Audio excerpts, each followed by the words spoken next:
नमस्कार। श्रीमद् भागवत पुराण में, पद्म पुराण में एवं कई पुराणों में स्यमंतक मणि की एक प्रसिद्ध कथा आती है। हुआ यूं के द्वारिका में सत्राजित नामक एक यदुवंशी रहता था। उसने सूर्य भगवान की बहुत सारी उपासना की। जब सूर्यदेव प्रसन्न हुए तो बदले में सत्राजित ने ये कहा, कि मुझे आपके जैसा ही तेज और प्रभाव मिले वैसी कोई चीज दीजिए। और उसके बदले में सूर्यदेव उनको एक मणि देते हैं जिनका नाम था स्यमंतक मणि। अब उस मणि की खासियत ये थी कि वो प्रत्येक दिन 8 बार सोना देता था। इतना ही नहीं, वो मणि जहाँ पर होता था, जिस प्रदेश में होता था, वहाँ पर कभी भी बहुत बड़ा रोग उत्पन्न नहीं होता था। वहाँ का जो एटमॉस्फेयर था वो बैलेंस रहता था और एग्रीकल्चरल सुख भी मिलता था। जब जब सत्राजित उस मणि को गले में पहन के निकलता था, लोगों को ऐसा ही लगता था जैसे कि स्वयं सूर्यदेव जा रहे हैं।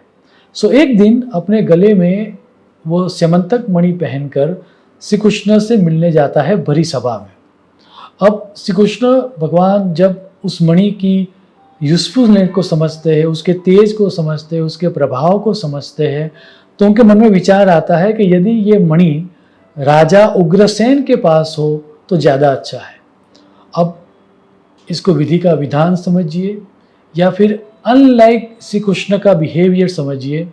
श्री कृष्ण भगवान भरी सभा में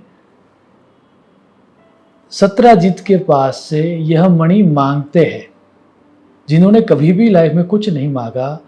वैसे श्री कृष्ण सत्राजित से भरी सभा में इस मणि को मांगते हैं कि आप ये मणि हमें दे दीजिए, ये राजा उग्रसेन के लिए ज़्यादा यूजफुल है। अब जब तक मांगा था तब तक तो ठीक था। इसके बदले में सत्राजित श्री कृष्ण भगवान को ना कह देता है कि नहीं, ये मणि मैं अपने पास ही रखूँगा क्योंकि इसको मैंने अर्जित किया है और मैं नहीं चाहता राइट नाउ कि मैं आपको ये दूँ। तो एक तरह से इतना सुनने के बाद पूरी सभा में सन्नाटा हो गया। श्री कृष्ण कुछ मांगे वही लोगों के समझ में नहीं आ रहा था, और यदि श्री कृष्ण कुछ मांगे और कोई ना कह दे वो तो लोगों के समझ से ही बाहर था। लेकिन ये हुआ। अब कुछ दिनों के बाद सत्राजित ने वो जो स्यमंतक मणि था वह अपने भाई प्रसेनजित को दे दिया। अब प्रसेनजित एक दिन वो मणि पहन के जंगल में गया शिकार के लिए।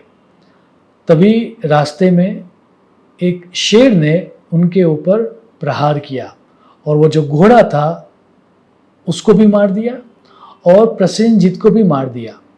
और प्रसेनजित को मार के वो जो मणि था वो सिंह के मुख में ही था। तभी वहाँ से जामवंत जी जा रहे थे। जामवंत जी वही है जो रीछों के राजा है, जिनका उल्लेख रामायण में हमने सुना है।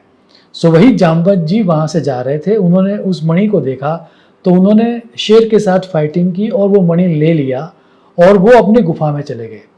वहाँ पर गुफा में जाने के बाद उन्होंने वो मणि अपने बच्चों को खेलने के लिए दे दिया। अब इधर द्वारिका में प्रसेनजित जब वापस नहीं आया और उसके मृत्यु के समाचार मिले, उसका मणि गायब था, वो देखा तो सत्राजित एवं सभी लोगों ने यही माना कि मणि के कारण श्री कृष्ण ने प्रसेनजित को मार दिया। और एक तरह के इसी तरह की बातें सत्राजित ने कहना स्टार्ट कर दिया। सो पूरी द्वारिका नगरी में श्री कृष्ण की निंदा होने लगी।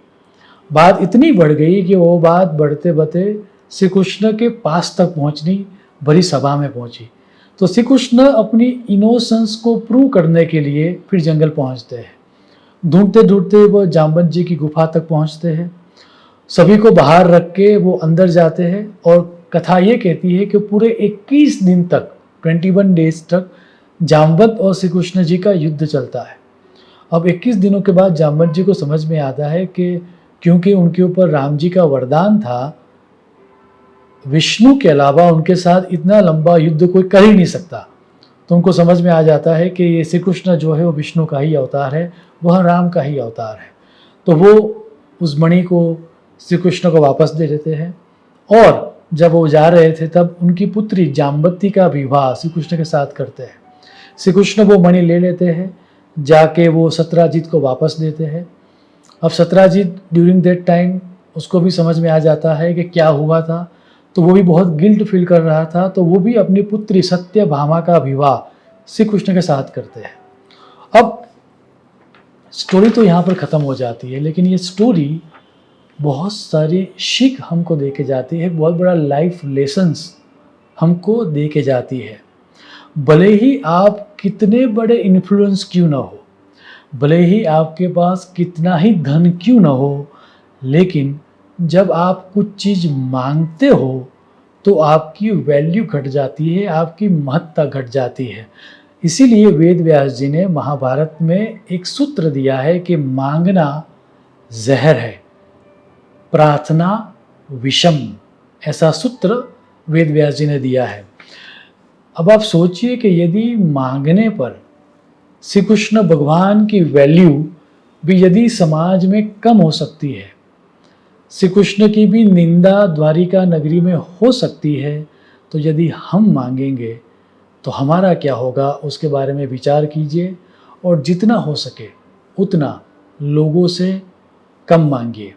आप मांगना कम करो, उस तरह की सद्बुद्धि आप में आए ताकि आपकी जो वैल्यू है वो बरकरार रहे। ऐसी ईश्वर को प्रार्थना करते हुए मेरी वाणी को मैं विराम दूंगा। शुभम भवतु। प्रणाम।